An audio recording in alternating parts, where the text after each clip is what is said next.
श्री कृष्णाय नमः। श्रीमदाचार्य चरण कमलेभ्यो नमः। श्री गोपी जन वल्लभाय नमः। श्री महाप्रभु जी की निज वार्ता प्रसंग 14वीं। पीछे श्री आचार्य जी महाप्रभु ने विचार किया कि हो सके तो प्रथम काशी चलें। वहाँ मायावादी बहुत हैं, शिव की पुरी है। वहाँ सब जीव शिव माया से मोहित होने से भगवान से बहिर्मुख हैं। इसलिए काशी चलकर उन मायावादियों का खंडन करें। तब सब वैष्णवों को लेकर आप काशी पधारे। गंगा तीर पर मणिकर्णिका घाट ऊपर स्नान करके विराजे। उस समय वहाँ बड़े बड़े पंडित स्नान करने को आए। उन्होंने जाना ये बड़े पंडित हैं, इसलिए वे चर्चा करने लगे। उस चर्चा में आपने सबको निरुत्तर कर दिया, माया मत का खंडन किया, भक्ति मार्ग सिद्ध किया। उस समय सेठ पुरुषोत्तम दास छत्री खड़े थे। वे वहाँ के नगर सेठ थे। वे उस समय मणिकर्णिका के ऊपर स्नान करने को आए थे। वहाँ उनको श्री आचार्य जी महाप्रभु का दर्शन साक्षात पूर्ण पुरुषोत्तम रूप में हुआ। इसलिए सेठ पुरुषोत्तम दास ने आपको साष्टांग दंडवत करके विनती की, महाराज मेरे पर कृपा करके अपना कर लीजिए। तब श्री आचार्य जी ने उनको नाम दिया और धर्म संबंध करवाया। तब सेठ ने प्रार्थना की, महाराज मेरे को आपके स्वरूप की सेवा पधरा दो। आपने श्री गंगा जी में श्री हस्त डालकर एक श्री ठाकुर जी का स्वरूप निकालकर सेठ पुरुषोत्तम दास जी को सेवा के लिए पधरा दिया और कहा यह मेरा स्वरूप है। उस स्वरूप के जनोई और पादुका जी हैं। सो स्वरूप अद्यापि मारवाड़ देश के जोधपुर में विराजते हैं। पीछे सेठ जी ने कहा कि महाराज मेरा गृह पावन करने को पधारिए। तब आप अनुग्रह करके सब भगवतियों को साथ लेकर सेठ के घर पधारे। सेठ के घर के सब कुटुंबी सेवक हुए। आपने सबको अंगीकार किया। तब पाक सामग्री सिद्ध करके श्री आचार्य जी के आगे रखी। आपने कृपा करके सेठ के घर श्री मदन मोहन जी को भोग समर्पित किया। पीछे भोग सराकर आपने भोजन किया। सभी सेवकों ने भी महाप्रसाद लिया। वहाँ सेठ पुरुषोत्तम दास के घर विराजे। इस कारण से सेठ के घर में आपकी बैठक प्रसिद्ध हुई। सब पंडित वहाँ पर चर्चा करने को आते थे। बड़े बड़े स्मार्त और मायावादी वहाँ आकर के झगड़ा करते। उन सबको आप निरुत्तर कर घर भेजते थे। एक दिन श्री आचार्य जी ने मन में विचार किया कि ऐसे मायावादी आकर के बहुत दुख देते हैं, इसलिए किन किन से माथा पचाया जाए। तब आपने एक पत्रावलंबन ग्रंथ किया। ग्रंथ एक पत्र पर लिखकर एक वैष्णव को दिया और कहा कि यह पत्र ले जाकर श्री विश्वेश्वर महादेव जी के मंदिर की दीवार पर लगाकर आओ। उस पत्र के नीचे आपने लिखा कि इस पत्र को बाँचकर उसके पीछे हमसे चर्चा करने को आना। पत्र श्री विश्वेश्वर जी के मंदिर पर लगाया। वहाँ सभी मायावादी दर्शन को आते। उस पत्र को देखते। उनके मन में शंका होती, उसका उत्तर उनको उसी में मिलता। वहीं गोपाल दास जी ने श्री वल्लभाख्यान में गाया है, पत्रावलंबे पंडित जीत्या गजमायिक मत मातंग श्री कृष्ण पूर्ण ब्रह्म स्थापिया जेना रूप कोट अनंगा।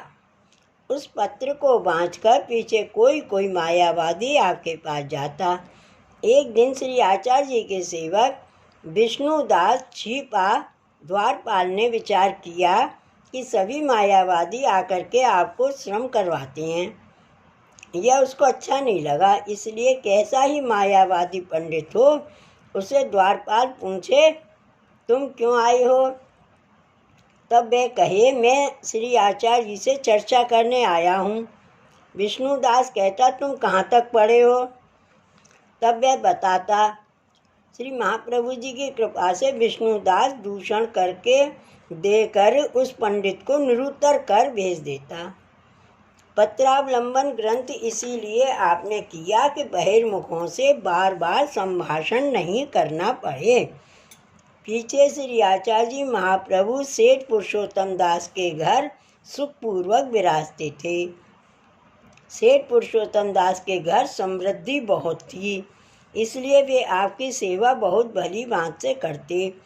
और वैसे ही आपके संग दामोदर दास हरसानी, कृष्णदास मेघन प्रभृति बहुत भगवदीय थे। उनकी सेवा सेठ अच्छी भांति से करता। वैसे ही श्री मदन मोहन जी की सेवा बहुत भली भांति करता था। सेठ के ऊपर श्री आचार्य जी महाप्रभु का ऐसा अनुग्रह था। अनुग्रह में 3 वस्तु चाहिए। वे तीनों वस्तु आपने उस सेठ को दी थीं। भगवत सेवा, गुरु सेवा, भगवदीय की सेवा। ताचे काशी में जो देवी जीव थे वे श्री आचार्य जी महाप्रभु की शरण आए। काशी में आप बहुत दिनों तक विराजे। ऐसे में जन्माष्टमी का उत्सव आया। तब आपने अपने मन में विचार किया कि अवतार तो श्री ठाकुर जी के सभी हैं, किंतु कृष्ण अवतार सब अवतारों का मूल है। सभी अवतार इनसे ही हुए हैं। श्री भागवत में कहा है, एते चांश कलहा पुंसे कृष्णस्तु भगवान स्वयं।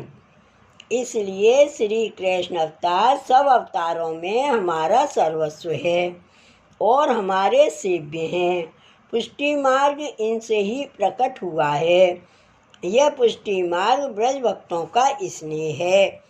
इसलिए नंद महोत्सव आपने प्रकट करने की इच्छा की। यदि नंद महोत्सव प्रकट नहीं करें तो देवी जीव क्या जाने। श्री नंदराय जी के घर कैसा उत्सव हुआ था। श्री सुखदेव जी ने तो राजा परीक्षित को कहकर बताया और श्री आचार्य जी महाप्रभु ने तो अपने सेवक देवी जीवों को साक्षात नंद महोत्सव के दर्शन करवाए। उस समय सेठ पुरुषोत्तम दास के घर में एक कुआं था।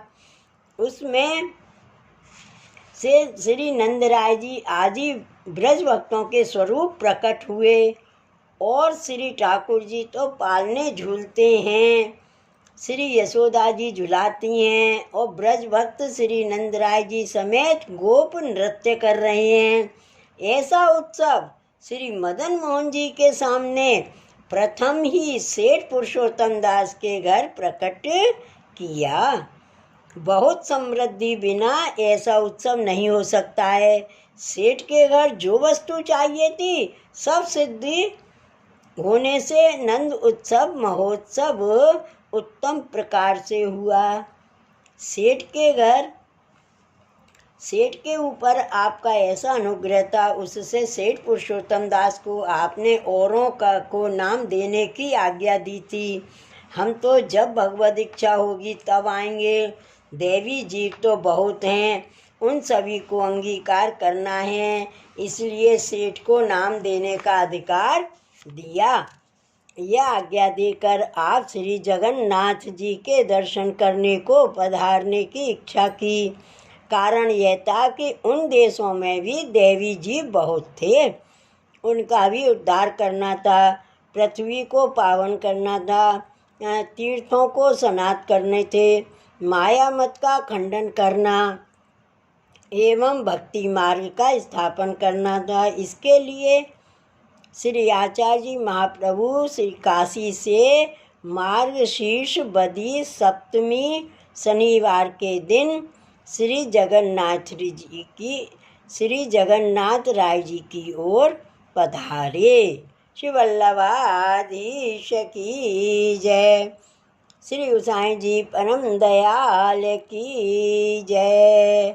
जय जय श्री गोकुलेश, जय जय श्री गोकुलेश।